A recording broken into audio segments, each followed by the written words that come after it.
پیش ہے، جیسے حضرت ابو بکر صدیق رضی اللہ تعالی عنہ، حضرت عمر فاروق رضی اللہ تعالی عنہ، دونوں حضرات شاہی گھوڑا، ترکی گھوڑا استعمال کرنا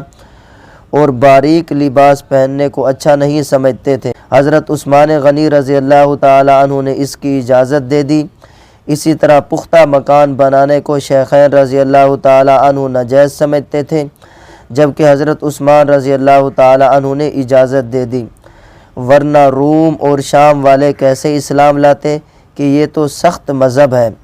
جب حضرت عثمان غنی رضی اللہ تعالی عنہ نے خوبصورت اور عمدہ پتھر لگائے اور مسجد کو پختہ بنایا تو بعض صحابہ کرام رضی اللہ عنہم کے منہ سے نکلا، کسریٰ و روم کی اقتدا ہو رہی ہے،